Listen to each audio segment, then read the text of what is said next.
এই আমার ডাল সিদ্ধ হয়ে গেছে, মসুরের ডাল, এরকম পটল ভাজা, আলু ভাজাও কেটেছি, লবণ হলুদ মাখিয়ে রেখেছি, আলু ভাজাতে লবণ মাখিয়ে রেখেছি। সেটা করবো। দেখো ডিম ভুজিয়া, কড়াই বসিয়ে দিয়েছি। বাড়িতে একটু তেল ছিল, ওটা ওই দিছি। আর ধরুন মাছগুলো ধুতে হবে।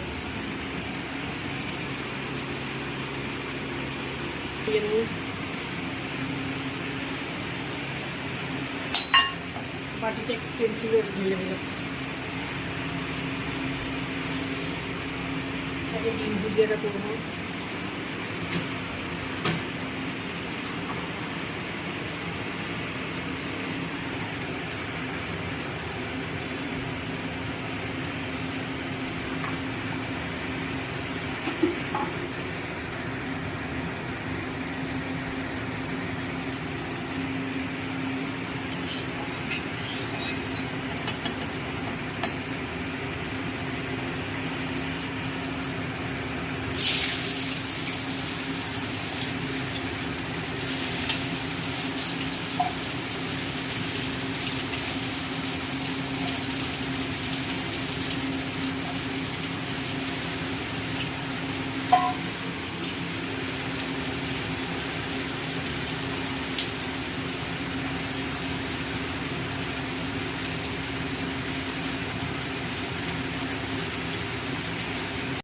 দেখো বন্ধুরা, ডিম ভুজিয়াটা রেডি হয়ে গেছে। বেশি করে রাখলাম যাতে বেশি করে খেতে পারে।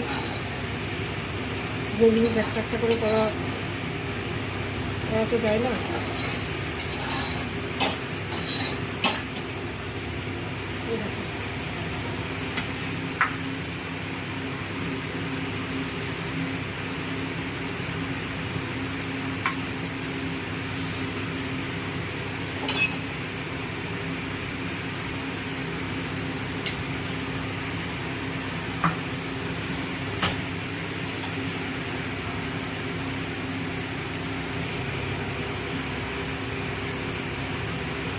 এবার আমি আলুটা ভাজবো।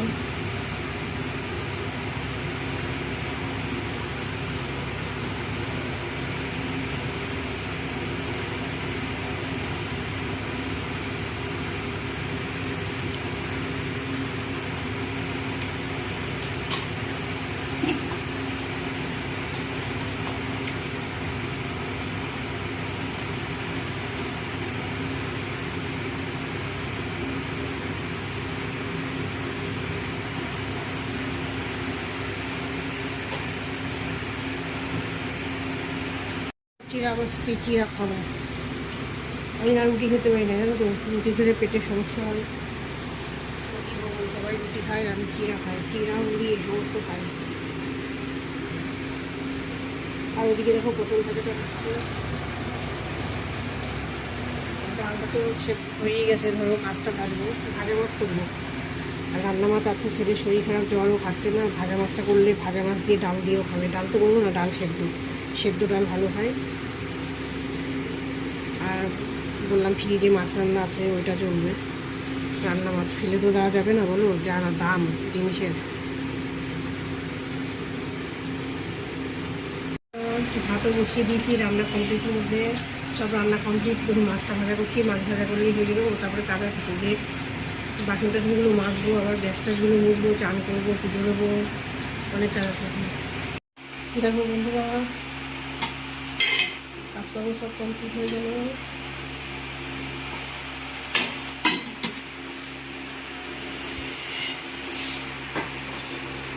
বাসনও মাজা হয়ে গেছে, গ্যাস মোছাটাও হয়ে গেছে। দেখো গ্যাস মোছাটাও হয়ে গেল, ওদিকে হয়ে গেছে সব।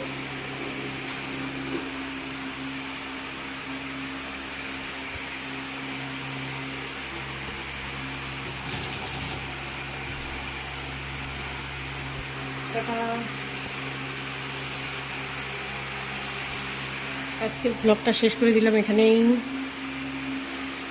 সবাই ভালো থেকো, সুস্থ থেকো, আবার দেখা হবে।